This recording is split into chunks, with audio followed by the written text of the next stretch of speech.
ओम सभी को नमस्ते। मंत्रोच्चारण। ओम सहनाववतु सहनौ भुनक्तु सह वीर्यं करवावहै तेजस्विनावधीतमस्तु मा विद्विषावहै। ओम शांति शांति शांति। वैशेषिक दर्शन की कक्षा संख्या 82 है। 7वें अध्याय का दूसरा आहनिक चल रहा है। इसके 8 सूत्र हमने पूरे किए हैं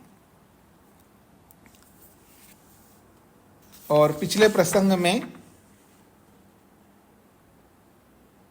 एकत्व और एक पृथकत्व को लेकर के विशेष बातें कही गई है। अब उसके आगे बढ़ते हम लोग। पृष्ठ संख्या 245 है। अथ क्रम प्राप्तौ संयोग विभागौ परिलक्ष्येते। गुणों का जो प्रसंग चल रहा है, संख्या, एकत्व, परत्व, इनको लेकर के, संख्या को लेकर के जो बात कही है, तो संख्या के बाद में क्रम प्राप्त संयोग और विभाग, इन दोनों को लेकर के परिलक्ष्यते, इनकी परीक्षा की जाती है। अन्यतर कर्मज उभय कर्मजः संयोगजश्च संयोगः एतेन विभागो व्याख्यातः। ये 2 सूत्र हैं। अन्यतर कर्मज उभय कर्मज संयोगजश्च संयोगः एतेन विभागो व्याख्यातः। अनयो सूत्रयो एकवाक्यता अस्ति। इन 2 सूत्रों में एक रूपता है। संयोग अन्यतर कर्मज उभय कर्मज, ये जो संयोग होता है, संयोग के बारे में आपने पीछे बहुत कुछ पढ़ लिया है। जो संयोग होता है, वो संयोग होने के माध्यम क्या है, किस तरह संयोग होते हैं, तो उसके 2 कारण बताया जा रहा है। अन्यतर कर्मज, अन्यतर कर्मज मतलब 2 में से एक के कर्म से संयोग उत्पन्न होता है। अन्यतर का मतलब है 2 में से एक, 2 में से एक के संयोग, 2 में से एक के कर्म से संयोग उत्पन्न होता है, ऐसा आप कह सकते हैं। और उभय कर्मज का मतलब है दोनों के कर्म से भी संयोग उत्पन्न होता है। तो कहते हैं संयोगो भवति खलु अनेक वस्तुवर्ती सच कर्मजन्यः। संयोग जो होता है वो अनेक वस्तुवर्ती, अनेक वस्तुओं में होती है संयोग। एक ही वस्तु में संयोग नहीं हुआ करता है, यानी संयोग होने के लिए अनेक वस्तु चाहिए। ना एका अनेका, जो एक नहीं है, अर्थात 2, 3, 4, उसके आगे कितनी संख्या हो, तो संयोग अनेक में होता है। सच कर्मजन्य, और वो जो संयोग है वो कर्म से ही होगा, क्योंकि पीछे आप पढ़ चुके हैं, कर्म से ही संयोग विभाग होते हैं। तो संयोग अनेक वस्तुओं में रहता है और वो कर्म से उत्पन्न होता है संयोग। उक्तम ही, जैसा कि पीछे कही दिया था, क्या? संयोग विभाग वेगानम कर्म समानम। कर्म समान रूप से संयोग विभाग और वेगों को उत्पन्न करता है, जैसा कि पीछे बताया। संयोग विभागाश्च कर्मणाम कार्याणि, ये भी बात कही थी पीछे। संयोग विभागाश्च कर्मणाम कार्याणि, संयोग विभाग जो है कर्म के कार्य हैं। अतएव, इसीलिए तत्प्रकार प्रदर्श्यते। अब उस संयोग के जो प्रकार है, यानी कितने प्रकार से संयोग होता है, उसके प्रकार को प्रदर्श्यते बताया जाता है। स एष संयोग, वह ये जो संयोग है उसके जो प्रकार है वो क्या है? अन्यतर कर्मज, अन्यतर कर्म से संयोग उत्पन्न होता है। अन्यतर कर्मज मतलब एक के कर्म से उत्पन्न होने वाला संयोग, दो में से एक के संयोग से उत्पन्न होने वाला कर्म। तो कहते हैं दो में से एक के कर्म से उत्पन्न होने वाला संयोग कैसा होता है? प्राप्यमानयो वस्तुनो एकतरस्य कर्मजन्य, प्राप्यमानयो वस्तुनो, प्राप्त होने वाले दो वस्तुओं के, प्राप्त का मतलब है संयुक्त होने वाले, प्राप्यमानयो का मतलब है संयुक्त होने वाले दो वस्तुओं के, एकतरस्य, दो वस्तु प्राप्त हो रहे, अर्थात दो वस्तु संयोग को प्राप्त हो रहे, लेकिन उनमें से एक तरस्य, एक वस्तु के कर्मजन्य, कर्म से उत्पन्न होने वाला वो संयोग होता है। यथा, जैसा कि उदाहरण दे रहे, पक्षी कर्मणो जातः पक्षी वृक्षयो संयोगः, ये अन्यतर कर्मज है। पक्षी कर्मणः जातः, पक्षी के कर्म से उत्पन्न होने वाला संयोग, उसको पक्षी वृक्षयो संयोग कहेंगे। पक्षी और वृक्ष का संयोग, दो वस्तुओं के बीच में संयोग होगा जी। तो वृक्ष तो अपनी जगह पर खड़ा है, लेकिन पक्षी जो है उड़ करके वृक्ष के ऊपर बैठ गया, तो पक्षी के कर्म से होने वाला पक्षी और वृक्ष का संयोग है। तो दो वस्तु हैं, पक्षी और वृक्ष, इन दोनों में से एक के कर्म से संयोग हो रहा है, पक्षी के कर्म से संयोग हो गया, इसको अन्यतर कर्मज कहते हैं, अर्थात दो में से एक के कर्म से होने वाला संयोग। प्रथम विधि, ये पहली विधि है, पहला प्रकार है संयोग का। अब दूसरा है उभय कर्मज, दोनों के कर्म से होने वाला संयोग है। उभय कर्मज खलु उभयोः द्वयो वस्तुनो कर्माभ्याम जाता। उभयो का मतलब है द्वयो वस्तुना, उभयो को खोला है दो वस्तुओं का, तो द्वयो वस्तुनो कर्माभ्याम, दो वस्तुओं के कर्म से जाता होने वाला वह संयोग है। और वो वो जो संयोग है वो दो के कर्म कौन है? दो, मेषयो मल्लयो स्पर्धमानयो। एक तो मेष है, मेष कहते हैं भेड़ को, दो भेड़ों के, अथवा मल्लयो, दो पहलवानों के। और वो दो भेड़ या दो मल्ल पहलवान कैसे हैं? दोनों का संयोग स्पर्धमानयो, दोनों स्पर्धा कर रहे हैं, अर्थात लड़ रहे हैं। या तो दो भेड़ आपस में लड़ रहे हैं या दो पहलवान आपस में लड़ रहे हैं। तो सम्मुख धावतो पुरुषयो अनयोर्वा द्वितीय। तो सम्मुख धावतो, एक दूसरे के सम्मुख, एक दूसरे के सामने दोनों दौड़ करके लड़ रहे हैं। तो दोनों आपस में लड़ रहे हैं, तो दोनों पहलवान है, तो दोनों एक दूसरे को पकड़ लिया, तो दोनों का संयोग हो गया, दोनों के कर्म से हो रहा है ये संयोग, इसको उभय कर्मज कहते हैं। ये द्वितीय, ये दूसरी विधि है। अब तीसरा बताने जा रहे हैं जी, संयोगजः च संयोगात् जातो। संयोगज संयोग कहते हैं उसको, संयोगजः संयोग, संयोग से होने वाला संयोग। संयोगात् जातो अपि संयोगो भवति, संयोग से होने वाला संयोग भी ये तीसरा प्रकार है। उदाहरण दे रहे हैं, यथा हस्ततरु संयोगा शरीर तरु संयोग। एक उदाहरण है, हस्ततरु संयोगात्, हस्त कहते हैं हाथ को, तरु कहते हैं वृक्ष को। हाथ और वृक्ष के संयोग से, हाथ और वृक्ष के संयोग से शरीर तरु संयोगा, शरीर का और वृक्ष के साथ भी संयोग है। मैंने हाथ से वृक्ष के साथ संयोग कर दिया, तो हाथ और वृक्ष के संयोग के कारण से शरीर के साथ भी संयोग है। यानी हाथ को अलग मान रहे हैं, शरीर को अलग मांग रहे हैं। तो हाथ और वृक्ष के संयोग से शरीर का संयोग हो रहा है। अथवा अब दूसरा उदाहरण दे रहे हैं, अस्त संयुक्त दंडस्य अमेद्य संयोगात् अमेध्य शरीर संयोगः। हस्त संयुक्त दंडस्य, हाथ के साथ जुड़ा हुआ डंडा, लकड़ी, बेंत। ब्रह्मचारी जैसे हाथ में डंडा पकड़ लिया, लाठी पकड़ लिया, तो हाथ और ब्रह्मचारी के हाथ के साथ जो डंडे का संयोग है, तो हाथ युक्त डंडे का, हस्त संयुक्त दंडस्य का मतलब है हाथ से युक्त डंडे का, अमेध्य संयोगात, अमेध्य कहते हैं गंदगी, अमेध्य कहते हैं गंदगी, तो गंदगी के साथ संयोग हो जाता है। हाथ से युक्त डंडे का गंदगी के साथ संयोग होने से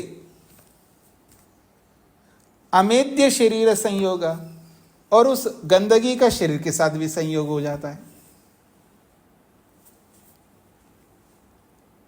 ये दूसरा संयोग है, इसको कहते हैं संयोग संयोग, यानी तीसरा है एक प्रकार से, ये तीसरा संयोग है।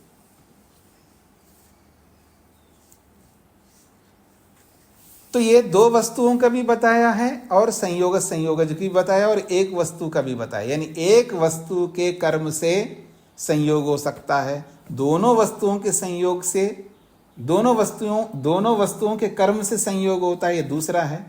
अब तीसरा है संयोग संयोग, संयोग से होने वाला संयोग। अथवा मैं, जैसे ये मैंने पेंसिल हाथ में लिया,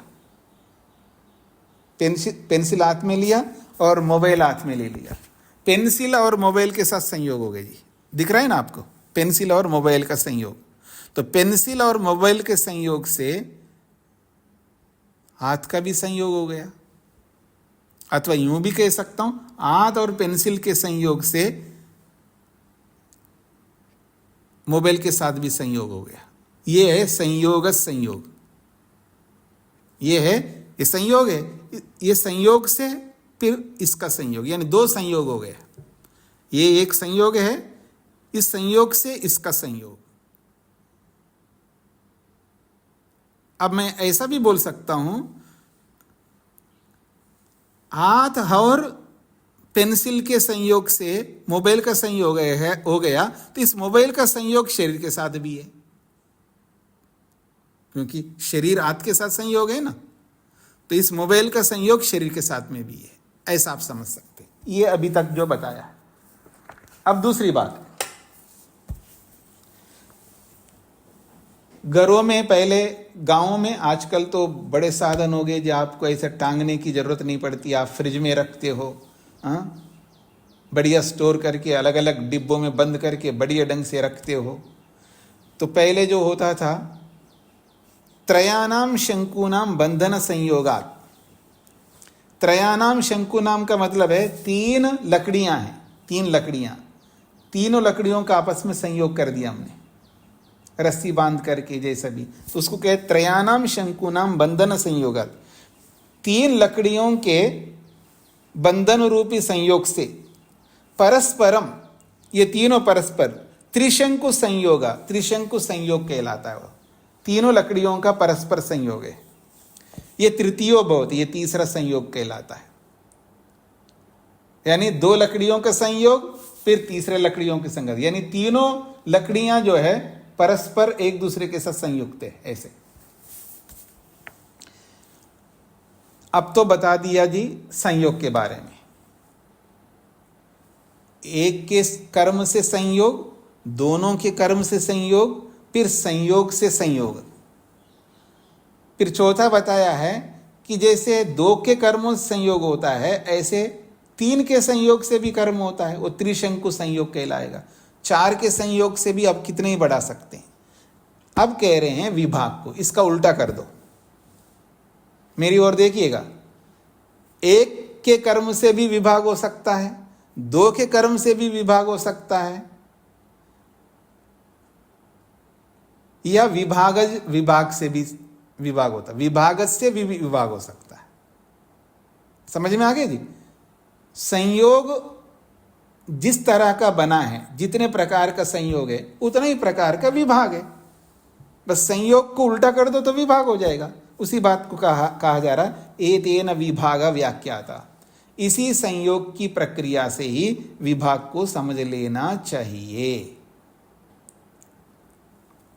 एतेन पूर्वोक्त प्रकारेण, इस पहले कहे हुए विभाग का जो संयोग का जो प्रकार है उस प्रकार के अनुसार अन्यतर कर्मज उभय कर्मज विभागजश्च विभागो व्याख्यातो वेदितव्य। एक के कर्म से विभाग, उभय कर्मजा दोनों के विभाग से, दोनों के कर्म से विभाग, और विभागजश्च विभाग, और विभाग से भी विभाग होता है, उसकी व्याख्या हो गई है, ऐसा समझ लेना चाहिए।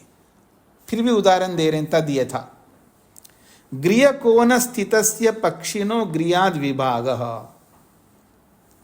गृह कोण स्थितस्य पक्षिणा, घर के किसी कोने में बैठे हुए पक्षी का, घर के किसी कोने में बैठे हुए पक्षी का गृहाद विभाग, घर से विभाग हो जाएगा। वो उड़ गया, पक्षी उड़ गई तो घर के साथ विभाग हो गया, तो एक के कर्म से विभाग हो गया। तो पक्षी कर्मजन्य, ये पक्षी के कर्म से उत्पन्न होने वाला विभाग है, इसको कहेंगे अन्यतर कर्मजः। प्रथमा, ये पहला विभाग हो गया। अब दूसरा, युध्यमानयोः मेषयोः मल्लयोः परस्परम विभागा उभय कर्मजो द्वितीया। लड़ते हुए भेड़ों के या लड़ते हुए पहलवानों के परस्पर विभाग जब होता है तो उसको कहेंगे उभय कर्मजो द्वितीया। ये दोनों के कर्म से होने वाला विभाग है, दोनों अलग हो रहे हैं। अथवा अगला, शंकुभ्यो बंधन रज्जु विभागात परस्परम शंकुना विभागा। जो तीनों लकड़ियों का जो बंधन रूपी शंकु है उसके रज्जु का विभाग कर दिया, अर्थात उसकी रस्सी को हटा दिया है, तो परस्परम, परस्पर जो है तीनों लकड़ियों का विभाग हो जाएगा। ये त्रिशंकु विभाग हो गया। फिर कह रहे हैं अस्तदंड अमेध्यानाम, अस्तदंड अमेध्यानाम विभागात शरीर अमेध्य विभागः तृतीय। हाथ युक्त दंडे का अमेध्य के साथ विभाग होने से, अर्थात हाथ युक्त दंडे का गंदगी के साथ विभाग होने से शरीर और गंदगी के साथ भी विभाग हो जाएगा। ये तीसरा विभाग हो गया। तो ये विभाग को भी समझा दिया है जी। अब अंत में बता रहे हैं आखिर ये संयोग होता क्या है, यानी संयोग किसको कहते हैं और विभाग किसको कहते हैं। संयोग की परिभाषा और विभाग की परिभाषा कर रहे हैं, पीछे भी कर चुके हैं, फिर दोबारा यहाँ पर आपको याद दिलाने के लिए परिभाषा कर रहे हैं। संयोग किस नाम का है, विभाग किस नाम का है। संयोग खलु, संयोग उसको कहते हैं पृथक भूतयो संगति अप्राप्तयो प्राप्तिर्वा।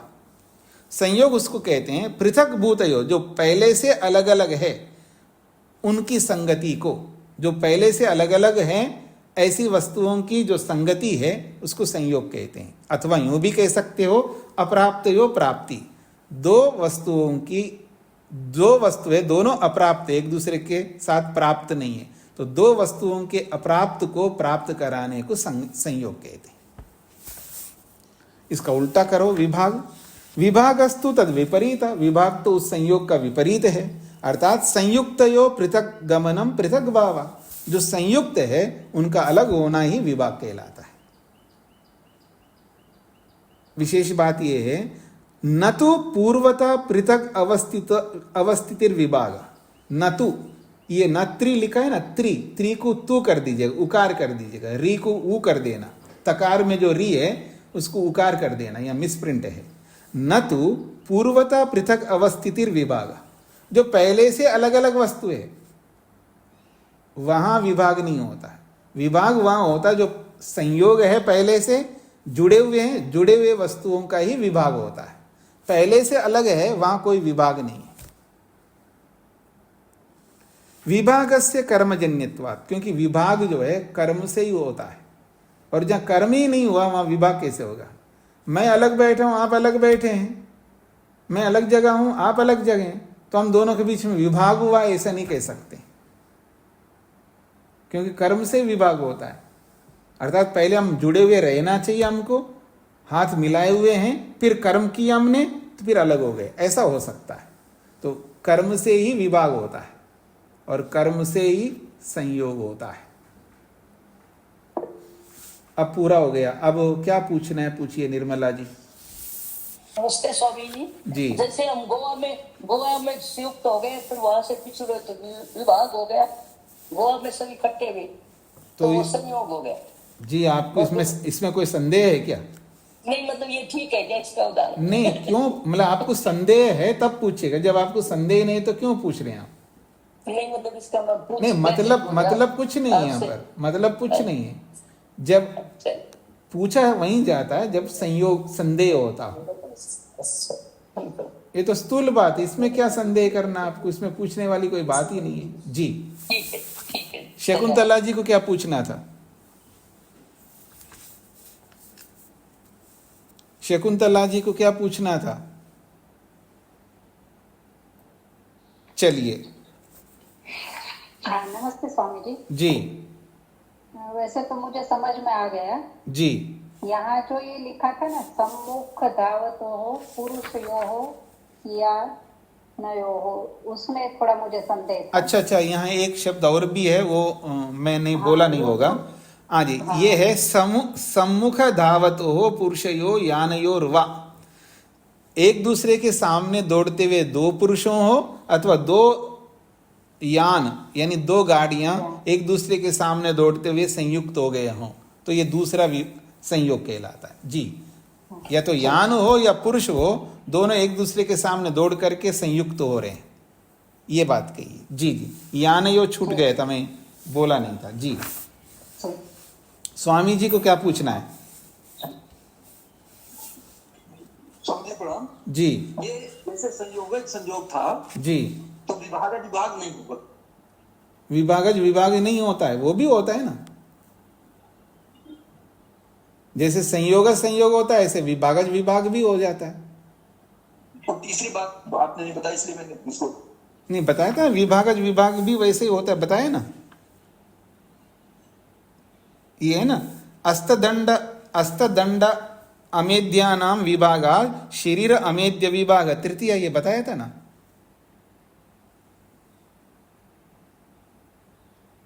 ऐसा है, हाथ युक्त डंडे का गंदगी के साथ संयोग हुआ है, उसके कारण से शरीर और गंदगी के साथ भी संयोग है। अब इसका उल्टा करते हैं, हाथ युक्त जो डंडा है, तो हाथ को हटा लिया मैं डंडे के साथ, तो हाथ को डंडे से हटा दिया है, तो ये संयोग हटा गया, अर्थात विभाग हो गया। हाथ और डंडे का विभाग होने से जो अमेद्य है, मतलब जो गंदगी है, उसके साथ विभाग हो गया। जब उसके साथ भी विभाग हो गए तो शरीर और गंदगी के साथ भी विभाग हो गए ना। मोहनलाल जी को क्या पूछना है? जी स्वामी जी नमस्ते जी। मुझे दो प्रश्न। एक तो ये कि संयोग डंडा और हाथ का गंदगी से कैसे संयोग, ये मैंने नहीं समझ पाया जी। मतलब हाथ और डंडे का संयोग हो गया और डंडे का गंदगी के साथ संयुक्त हो गया। जी, हाथ का संयोग है डंडे के साथ और डंडे को आपने गंदगी में रखा है। जी जी जी जी, तब संयोग हो गए ना। जी जी, हाँ समझ आ गया। और दूसरा ये जो आप बोल रहे थे कि यहाँ मिसप्रिंट है, प्रिंट मिस्टेक है, न त्रि क्या है, ये थोड़ा सा दोबारा से बताएंगे क्या करें इसका? त्रि में जो री लिखा है ना, उसको ऊ कर दो, ये बोला था। जी ठीक है, धन्यवाद, छोटा हूं। जी जी। अब 11वां सूत्र देखिए, तत्र। राजगोपाल जी। ये आचार्य नमस्ते। यहाँ पर भी एक आगे म को घ हो गया है, कारण से 245 पृष्ठ में। हाँ जी, बीच में जो अमेद्य संयोग है, हाँ वो ठीक है, वो भा नहीं है, वो माँ है। जी आचार्य। और जो अंत में विभागस्य कर्मजन्यत्वात्, इसको समझ में नहीं। विभागस्य कर्मजन्यत्व मतलब विभाग कब होता है जी? कर्म से ही होता है ना विभाग। इसमें क्या समझना है? क्योंकि संयोग, विभाग, वेग ये सब कर्म से उत्पन्न होते हैं। अच्छा, और जो वस्तु पहले से अलग अलग है और उसको विभाग नहीं कह सकते आप और मैं अलग अलग हूं तो हम दोनों के बीच में विभाग हुआ ऐसा नहीं कह सकते। विभाग कब होता है? कर्म से होता है। कर्म तो हुआ नहीं है तो कैसे विभाग कह सकते, ये कहना चाह रहे हैं जी। और आचार्य जी, विभाग से यदि कर्म होता है, जो 3 का उदाहरण जैसे दिया गया है उसे 4 भी हो सकता है, 5 भी हो सकता है, तो किसी विशेष कारण से, कुछ विशेष कारण से यह 3 का उदाहरण दिया गया है। हाँ, तो दो का बता दिया तो 3 का भी बता दिया उन्होंने एक उदाहरण भाष्यकार ने। हाँ जी। तो उसी तरह और कितने ही बना सकते हैं आप। जी जी जी जी।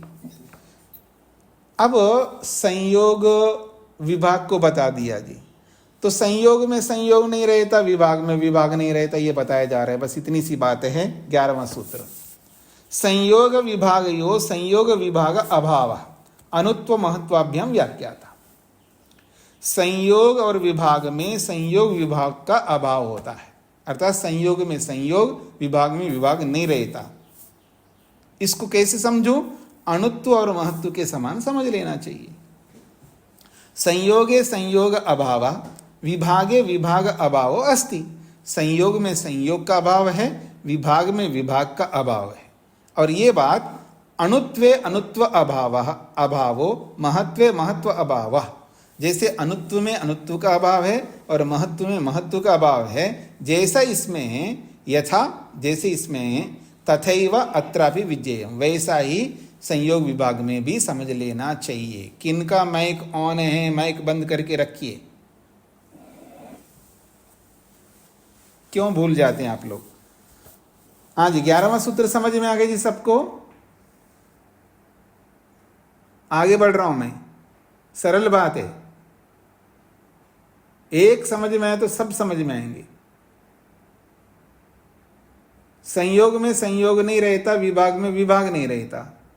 इस बात को कैसे समझो? अणुत्व और महत्व के समान समझ लो, यही तो कहा यहां पर। आगे बढ़ता हूं जी। कथम कृत्वा उच्यते, आप क्यों ऐसा कह सकते हो? संयोग में संयोग रहता नहीं, विभाग में विभाग नहीं रहता। उसी बात को यहां पर फिर वही सूत्र, उसी प्रक्रिया को दोबारा बताया है। कर्म भी कर्माणि गुणैश्च गुणा अनुत्व महत्वाभ्याम इति।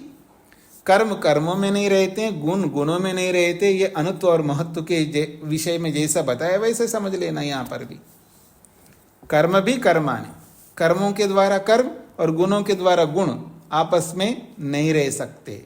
ये बात अनुत्व और महत्व के समान समझ लेना चाहिए।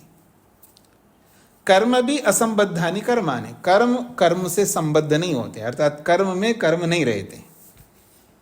गुणे असंबद्धा गुणा भवन्ति इति उक्तम पुरस्तात्, और गुणों से असंबद्ध गुण रहते, अर्थात गुणों में गुण नहीं रहते हैं। ये बात पुरस्तात् पहले ही हम बता चुके हैं। संयोग विभाग उच गुण, संयोग विभाग क्या है? ये भी गुण है। तो न गुणे न संबद्धो, इसलिए गुण होने से ये एक दूसरे में नहीं रह सकते हैं। तस्माद एव, इसीलिए तो संयोग विभागो खलु अनुत्व महत्वाभ्याम न संबद्धो न ही तत्र अनुत्व महत्वमिति। इसी प्रकार तो संयोग विभागो, ये जो संयोग और विभाग है, अनुत्व महत्वाभ्याम न संबद्धो, ये अनुत्व और महत्व में भी नहीं रह सकते। नहीं तत्र अनुत्व महत्वमिति, क्योंकि संयोग में अनुत्व नहीं रह सकता, विभाग में भी अनुत्व नहीं रह सकता, और संयोग में भी महत्व नहीं रह सकता और विभाग में महत्व नहीं रह सकता। अनुत्व महत्वयोर गुणत्वात्, क्योंकि अनुत्व महत्व भी गुण होने से। स्पष्ट हो गया जी? सभी को समझ में आ गया? आगे बढ़ रहा हूं मैं। अब एक बात कहना चाह रहे हैं कि संयोग विभाग के बारे में आपके सामने जो बातें कही वो तो ठीक बात है, लेकिन संयोग विभाग को लेकर एक विशेष बात कहना चाहते हैं आगे 13वें सूत्र में। इसको आप लोगों को समझना है। जैसे पीछे अनुत्व और पीछे जैसे एकत्व और महत्व को समझा करके उसके बारे में विशेष बात कही थी। क्या कही थी जी, किसको याद है? एकत्व और एक पृथकत्व के बारे में विशेष बात किनको याद है, बताइए। एकत्व और एक पृथकत्व को लेकर के एक विशेष बात कही गई थी, वो क्या बात कही गई थी, कौन बताएंगे आप में से? सब शांत है, एक ही हाथ खड़ा है।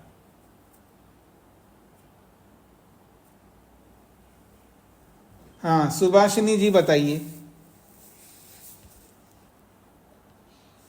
जी स्वामी जी नमस्ते। जी, एक तत्व से एक तत्व नहीं बनेगा, एक तत्व किसी दूसरे से भी नहीं बनेगा, और एक पृथकत्व से एक पृथकत्व नहीं बनेगा, एक पृथकत्व किसी दूसरे से भी नहीं बनेगा।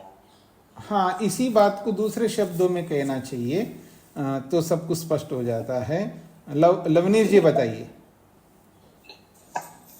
आचार्य जी ठीक बताया इन्होंने भी। जैसे अन्य गुण है उनमें कर्म गुण से कारण गुण से कार्य गुण बनता है, कारण गुण से कार्य गुण, लेकिन इन दोनों में ऐसा नहीं होता है। वो क्या नहीं होता ये तो बताना है आपको। हाँ जी आचार्य जी, आपकी आवाज नहीं आई। ये क्या नहीं होता है यही बताइए ना। कारण से कार्य गुण में परिवर्तन नहीं होता इनमें।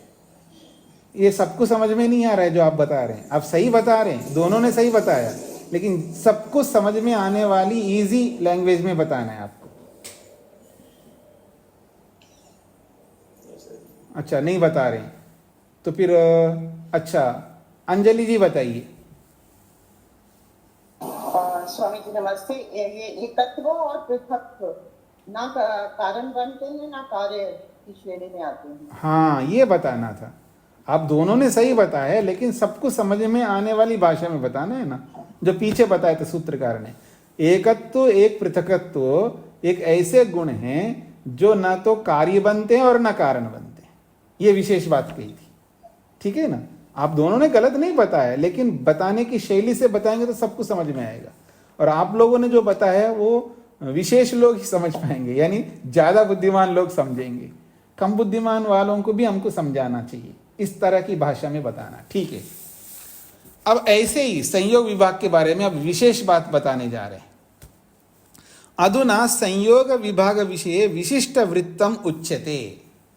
अब संयोग और विभाग के विषय में विशेष व्यवहार, यानी उसका विशेष कथन, उसका विशेष वृत्त, यानी वो कैसे व्यवहार वाले हैं, कैसे कर्म वाले हैं, उसके बारे में उच्चते बताया जा रहा है।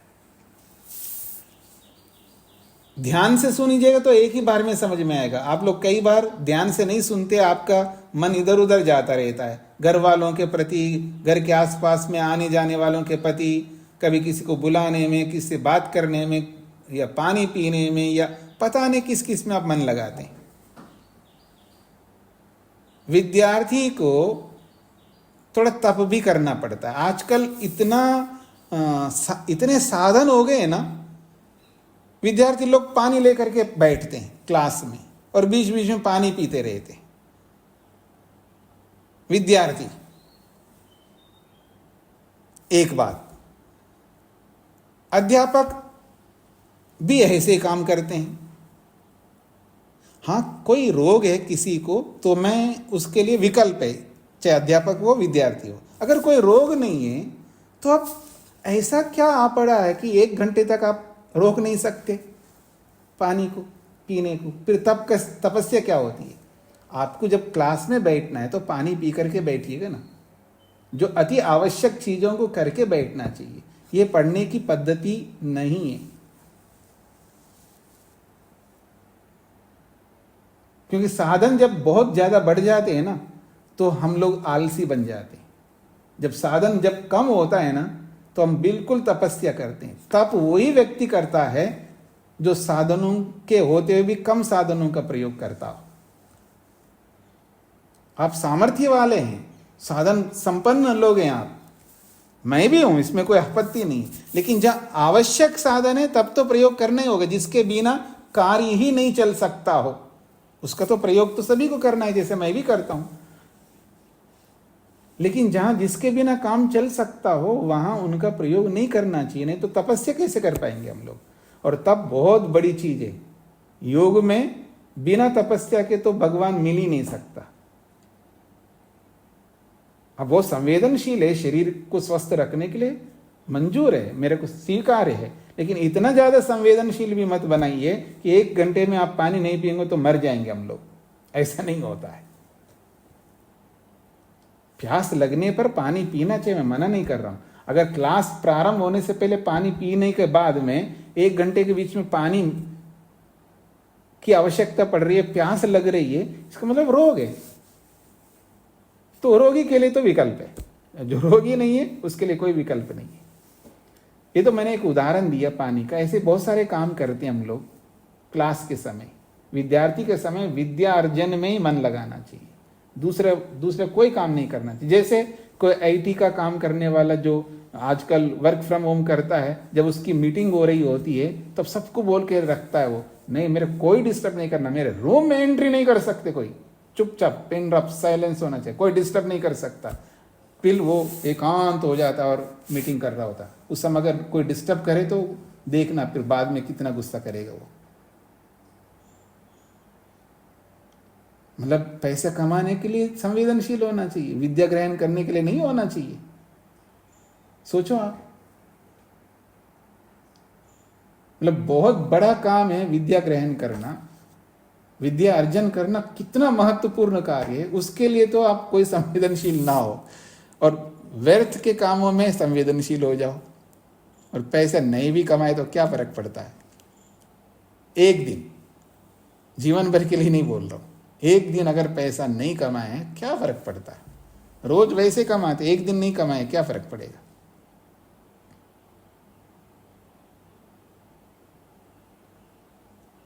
थोड़ा समझने का प्रयत्न करना है हम सबको। तो विद्या ग्रहण में एकाग्रता मुख्य होती है। तो आइए उसी एकाग्रता से इसको समझने का प्रयत्न करिए।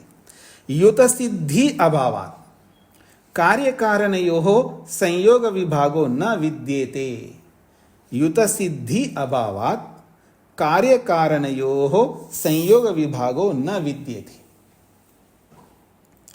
युत सिद्धि अभावात्, युत सिद्धि का अर्थ होता है दो, युत का मतलब मिले रहना, जुड़े रहना, जुड़े रहने का अभाव होने से, ऐसा इसका तात्पर्य आता है। तो कार्य कारण यो संयोग विभागो न विद्येते। अब इसको समझने से पहले एक विज्ञप्ति दे रहे हैं, अर्थात एक बात हमें पहले कहना चाहते हैं। भाष्यकार जो है दूसरों का खंडन बाद में करते आए, अब पहले अपनी बात रख करके फिर उनका खंडन करते हैं। और कहीं कहीं जो बहुत ज्यादा बड़ा दोष होता है तो अपनी बात कहने से पहले उनका रख देते हैं। तो ये विज्ञप्ति भी उसी तरह। वो क्या कहना चाहते हैं, अस्य सूत्रस्य अन्य भाष्यकारे यो अर्थो विहिता। ये जो 13वां सूत्र है, इस सूत्र का जो भाष्यकारों ने जो भाष्य किया है वो तत्र अर्थे, ऐसा भाष्य करना, जिस तरह का उन्होंने भाष्य किया इस सूत्र का, ऐसा भाष्य करना सूत्र प्रणयनम अनावश्यकम, सूत्र बनाना ही व्यर्थ हो जाएगा। जिस तरह का उन्होंने भाष्य किया है ऐसा भाष्य को देखने से पता लगता है ये सूत्र बनाने वाले ने सूत्र व्यर्थ किया है, अगर बेकार बनाया, ऐसा सिद्ध होता है। इस तरह का गलत अर्थ किया उन्होंने। क्या अर्थ किया है, उपस्कार वृत्तो, उपस्कार ने अपनी वृत्ति बनाया, अर्थात उपस्कार व्यक्ति ने अपना भाष्य बनाया। उन्होंने इस सूत्र में क्या अर्थ किया देखिएगा, द्वयो द्रव्ययो अवयव अवयविनो संयोग संयोग संबंधो युत सिद्धे अभावात् नास्ति। इस पंक्ति का अर्थ बताने जा रहा हूं। ये उपस्कार ने भाष्य किया, उसके भाष्य को यहां उद्धृत किया है। द्रव्ययो, द्रव्य को मतलब दो द्रव्य, अर्थात वो दो द्रव्य कैसे हैं, अवयव अवयविनो, एक अवयव है और एक अवयवी है।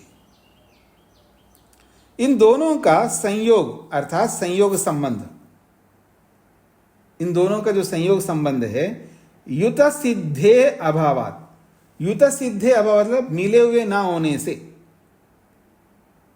नास्ति, जब ये मिले हुए नहीं है तो संयोग कैसे रहेगा? कोई मिला हुआ रहेगा तो ही संयोग होगा ना। तो युत सिद्धे अभावात, मिले हुए ना होने से संयोग संबंध नहीं है, ऐसा उन्होंने कहा है।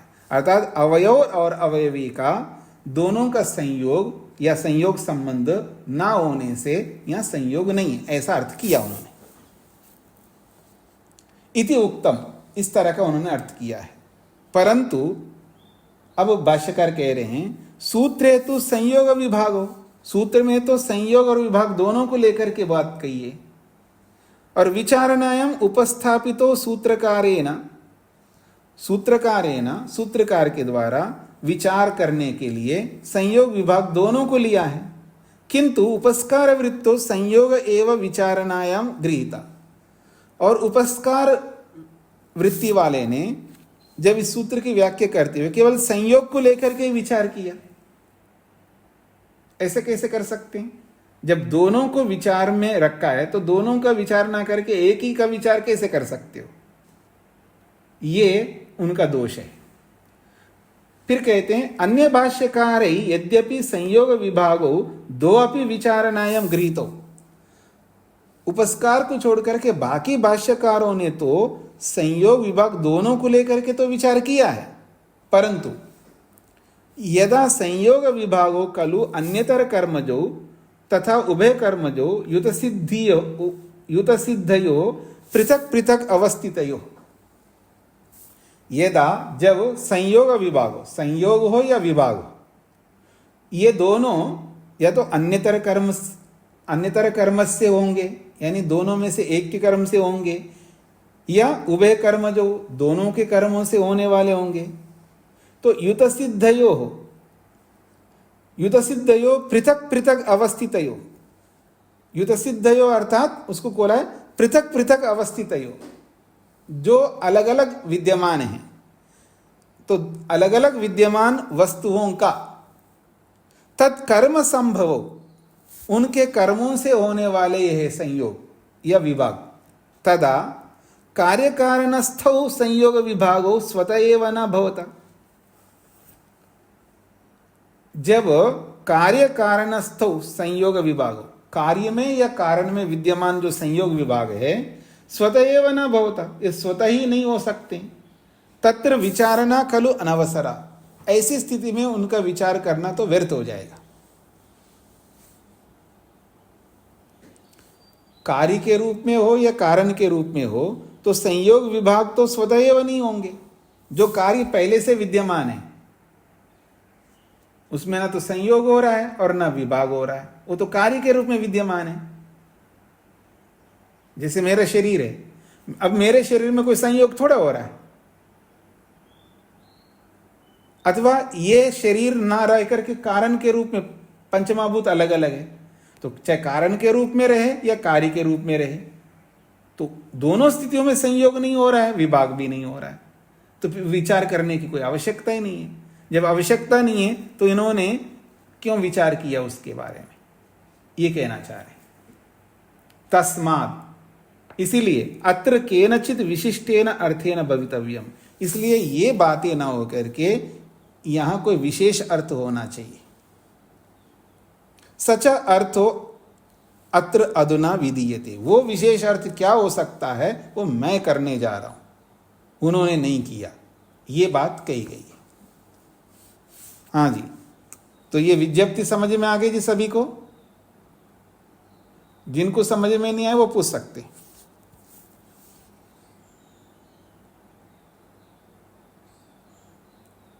अच्छी बात है, समझ में आ गई तो मैं आगे बढ़ता हूं।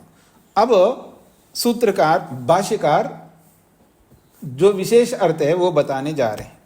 संयोग विभागो कार्य कारणयो न विद्येते, संयोग विभागो निज कार्ये शब्दे।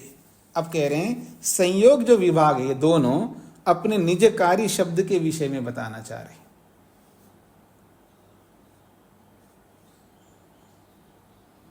संयोग विभागो निज कार्ये शब्दे, अपने उसके निज कार्य है शब्द के बारे में, क्योंकि शब्द के बारे में आपने पीछे पढ़ा है जी। शब्द उत्पन्न कैसे होता है जी? संयोग से होता है, विभाग से होता है और शब्द से भी शब्द होता है। तो संयोग विभाग से उत्पन्न होने वाले शब्द के विषय में यह बात कहना चाह रहे हैं। संयोग और विभाग से होने वाले जो शब्द है वो शब्द किसका कार्य है जी? संयोग विभाग का कार्य है। समझ में आ रहा है जी? ये समझ में तब आएगा ना जब पीछे का याद हो, क्योंकि शब्द कैसे उत्पन्न होता है तो आपके मन के अंदर तुरंत आना चाहिए। संयोग से शब्द उत्पन्न होता है, विभाग से शब्द उत्पन्न होता है और शब्द से भी शब्द उत्पन्न होता है, ये आपके मन में आना चाहिए। अब मैं उसको नहीं समझा सकता कि संयोग कैसे शब्द को उत्पन्न करता है, विभाग कैसे शब्द को उत्पन्न करता है और शब्द से शब्द कैसे उत्पन्न होता है, ये मेरा काम नहीं है। ये आपका काम है आवृत्ति करने का। आवृत्ति करो, समझ लो।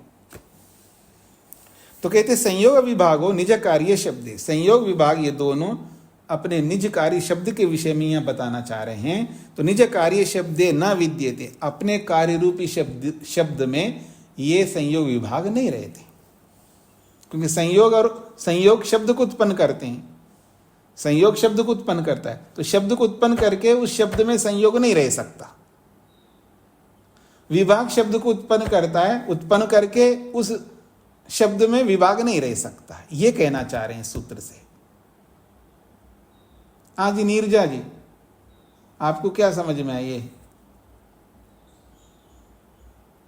ये बोला जा रहा है यहां पर संयोग और विभाग शब्द को उत्पन्न करके संयोग विभाग शब्द में नहीं रह सकते, कहना चाह रहे हैं। मेरा प्रश्न है आपसे, क्यों नहीं रह सकते?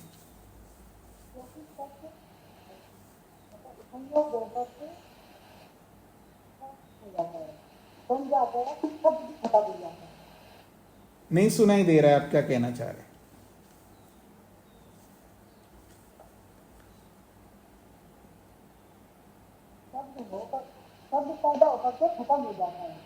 नहीं, जब तक रहेगा तब तक तो रह सकता है ना उसमें। ठीक है, उत्पन्न होकर के शब्द समाप्त होता है, मैं मान रहा हूं, लेकिन जितने देर भी रहेगा उतनी देर तक रहेगा नहीं रहेगा संयोग उसमें, विभाग उसमें? क्यों? यही प्रश्न है।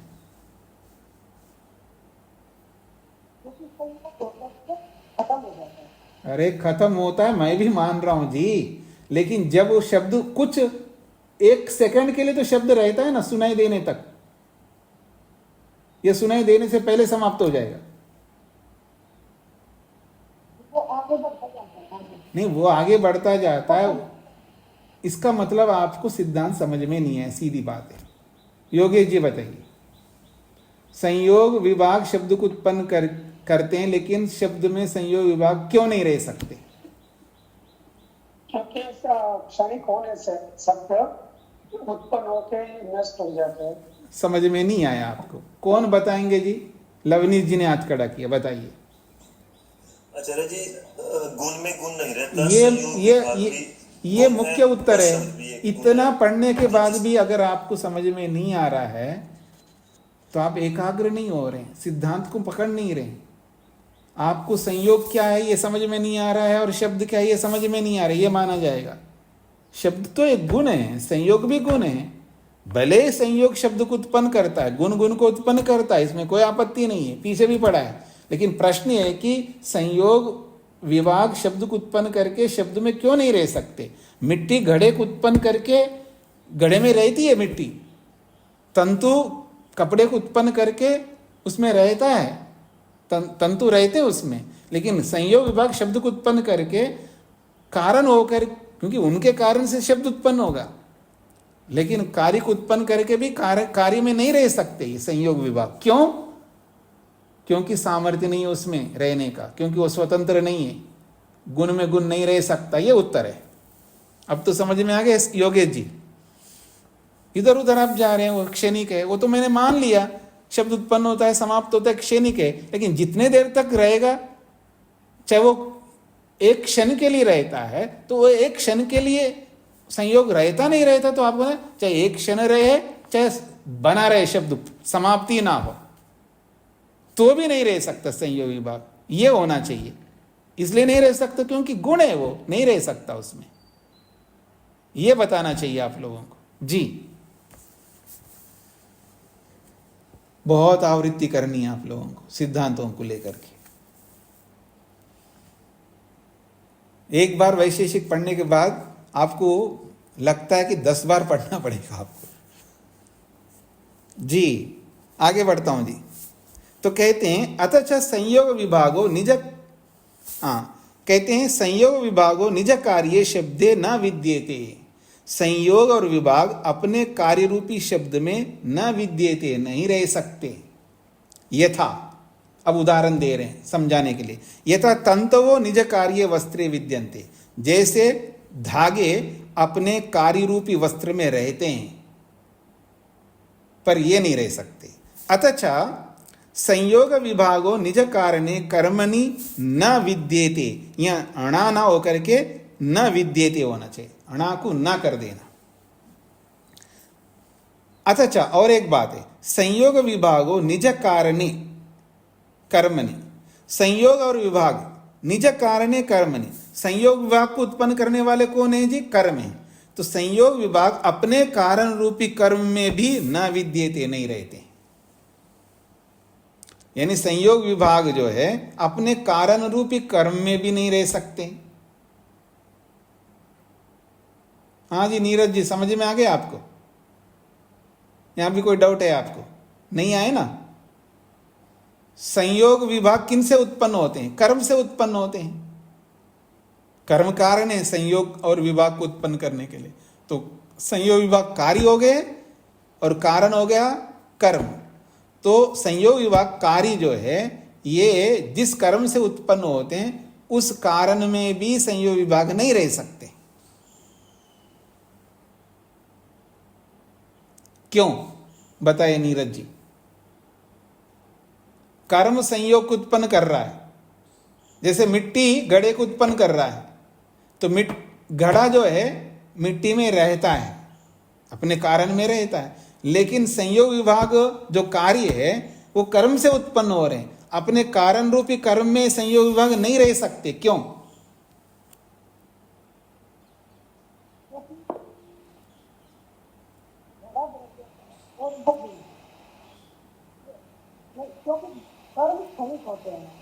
फिर वहीं पर पहुंच गए। देखिए नीरज जी वहीं पर पहुंच गया। सारा रामायण सुन करके सीता राम को क्या लगती है, वहीं पर पहुंच गई। अब ये क्यों नहीं कह सकते कर्म में भी गुण नहीं रह सकते? कितने बार पढ़ाया है। जैसे गुण में गुण नहीं रहते हैं तो गुण कर्म में भी नहीं रह सकते। क्यों नहीं रह सकते? स्वतंत्र नहीं है, न कर्म स्वतंत्र है न गुण स्वतंत्र है। देखिए इतने बार बताने के बाद भी आपको पकड़ में नहीं आ रहा है तो आपको कितना और मेहनत करना पड़ेगा। बार बार ये आपको पागल बन करके इनके पीछे पढ़ना पड़ेगा, गुणों के पीछे कर्मों के पीछे। गुणों को समझने के लिए, कर्मों को समझने के लिए पागल होकर के इनके पीछे पढ़ना होगा, तब आपको समझ में आएगा। मैं इसलिए बोल रहा हूं, आपको बुरा नहीं मानना चाहिए। अगर बुरा मानेंगे तो आप पढ़ क्या रहे हैं? बुरा किसी को नहीं मानना है। मेरा काम ही यही है, आपको सही रास्ते पे लाना है। तो इसलिए आपको बहुत मेहनत करना है जी। अब आगे बढ़ता हूं जी। यथा तंतुषु तन्यमानेषु तत्तेषु व निज कारणेषु वस्त्रम विद्यते। उदाहरण दे के समझा रहे हैं। जैसे बुने जाते हुए, तंतुओं को बुनाए जाते हुए, तत्तेषु निज कारणेषु, वो जो वस्त्र है, तत् का मतलब वो वस्त्र, अपने निज कारण रूपी तंतुओं में वस्त्र विद्यमान होता है, वैसे अपने निज कारण कर्म में ये संयोग विभाग नहीं रह सकते। कुतो न विद्येते इत्यत्र एतरुच्यते। कुतो न विद्येते, अपने कारण में क्यों नहीं रह सकते ये संयोग विभाग, जबकि उसके कार्य है। तो उत्तर दे रहे हैं युत सिद्धि अभावात। युत सिद्धि अभावात को स्पष्ट कर रहे हैं। द्रव्यवत कार्य कारण पृथक दृष्टि सिद्धे अभावात। द्रव्यवत, जैसे द्रव्य के समान, द्रव्यवत का मतलब द्रव्य के समान, जैसे द्रव्य होते हैं वैसे गुण और कर्म नहीं हो सकते हैं। द्रव्य के समान कार्य कारण पृथक दृष्टि सिद्धे अभावात, कार्य कारण का पृथक पृथक के रूप में रहने का दृष्टि या सिद्धांत ना होने से। भले कार्य है ये संयोग विभाग, लेकिन कार्य होकर के भी पृथक नहीं रह सकते। ये कर्म कारण है होते हुए भी पृथक नहीं रह सकते, स्वतंत्र नहीं रह सकते। जब वो स्वतंत्र रह नहीं सकते तो जो खुद स्वतंत्र नहीं रह सकते हैं तो उनमें ये कैसे रह पाएंगे, ये इसका तात्पर्य। इसको समझ लीजिएगा, द्रव्यवत, द्रव्य के समान, जैसे द्रव्य कारण भी होते हैं कार्य भी होते हैं, और दोनों कार्य भी स्वतंत्र रह सकते हैं, कारण भी स्वतंत्र रह सकते हैं। तो द्रव्य के समान ये गुण या ये कर्म पृथक न रहने के कारण से नई संयोग विभागो स्वकार्ये शब्दे पृथक दृष्टिया उपलभ्यते। उसी बात को समझा रहे हैं। नहीं संयोग विभागो, संयोग और विभाग स्वकार्ये, अपने कार्य रूपी शब्द में पृथक दृष्टिया उपलभ्यते, पृथक रूप से उपलब्ध नहीं हो सकते। अर्थात संयोग विभाग पृथक होकर के अपने शब्द रूपी कार्य में नहीं रह सकते। वस्त्रे तंतव इव, जैसे वस्त्र में तंतु जैसे रहते हैं वैसे ये नहीं रह सकते। तत्कार्य शब्दस्य अस्थिरत्वात्, क्यों नहीं रह सकते? उसका जो कार्य रूपी जो शब्द है वो स्वयं अस्थिर है। जो स्वयं अस्थिर है वो कैसे रह पाएंगे? अगर मान लो स्थिर हो भी है तो भी नहीं रह पाएंगे, क्योंकि वो भी गुण है ये भी गुण है, तो गुण गुण में नहीं रह सकते। तथा उसी प्रकार से न च संयोग विभागो स्वकारणे कर्मणि पृथक दृष्टिया उपलभ्यते, और संयोग विभाग अपने कारण रूपी कर्म में पृथक रूप से उपलब्ध नहीं हो सकते। जैसे तंतुओं में वस्त्र रहता है उस तरह का। तत्कारण कर्मणो अस्थिरत्वात्, क्योंकि उसका जो कारण रूपी जो कर्म है, अर्थात संयोग और विभाग का जो कारण रूपी जो कर्म है वो भी अस्थिर है, इसलिए भी नहीं रह सकते। एवं संयोग विभागो स्वकार्यस्य शब्दस्य न समवायी कारणे स्था। संयोग विभागो स्वकार्यस्य शब्दस्य, एक और बात कहना चाह रहे, एवं से संयोग विभाग जो है अपने कार्य रूपी शब्द का समवायी कारण नहीं होते। संयोग विभाग अपने कार्य रूपी शब्द का समवायी कारण नहीं होते। संयोग विभाग जो है ये कारण है और कार्य कौन है? शब्द है। तो संयोग विभाग कारण है, शब्द कार्य है, लेकिन इस शब्द रूपी कार्य का समवायी कारण संयोग विभाग नहीं है। ये बात समझ में आ गई जी? अब समवायी कारण को समझना पड़ेगा आपको। समवायी कारण तो केवल द्रव्य ही होता है और संयोग विभाग तो गुण है, तो ये समवायी कारण कैसे बन सकते? नहीं बन सकते। इसलिए न च स्वकारणस्य कर्मणो अन्वयी कार्यस्ता, और अपने कारण रूपी जो कर्म है, क्योंकि संयोग विभाग का जो कारण है वो कर्म है, उस कर्म में भी अन्वयी रूप में ये नहीं रह सकते। अर्थात जैसे वस्त्र अन्वयी के रूप में अपने तंतुओं में रहता है, कार्य कारणों में जैसे अन्वयी के रूप में, अन्वयी का मतलब उसमें रहने वाला, घड़ा रूपी जो कार्य है मिट्टी रूपी कारण में रहने वाला है, तो उसमें अन्वित रहता है, अर्थात कारणों में अन्वित रहता है। वैसे ही संयोग विभाग भी अपने कारण रूपी कर्म में अन्वित रूप में नहीं रह सकते। संयोग विभागयो ये कार्य कारणे शब्द कर्मणि स्था ते उभे अस्थिरे इति यतः। अंत में ये बात कहिए, संयोग विभागयो ये कार्य कारणे, संयोग विभाग का जो कार्य है या उसके जो कारण है। संयोग विभाग के कार्य भी हैं और संयोग विभाग के जो कारण हैं वो कौन है? शब्द कर्मणि, शब्द और कर्म है, ये दोनों हैं। ये दोनों ही उभे अस्थिर है, दोनों ही अस्थिर है। इसलिए भी इसकी कल्पना भी मत करो, अपने कारण में रहते हो या अपने कार्य में रहते हो, ऐसी कल्पना भी मत करना, क्योंकि दोनों ही अस्थिर है। तो ये सारी बातें ना भी बताया जाए तो आप इतना ही समझ सकते हैं कि संयोग विभाग अपने कार्य में नहीं रह सकते, संयोग विभाग अपने कारण में नहीं रह सकते, क्योंकि कार्य रूपी शब्द भी गुण हैं और कारण रूपी कर्म है। इसलिए कर्म रूपी कारण में संयोग विभाग नहीं रह सकते हैं, शब्द रूपी गुण में संयोग विभाग नहीं रह सकते, क्योंकि गुण में गुण नहीं रहते हैं, गुण कर्म में भी नहीं रह सकते, ये पहले बता चुके हैं।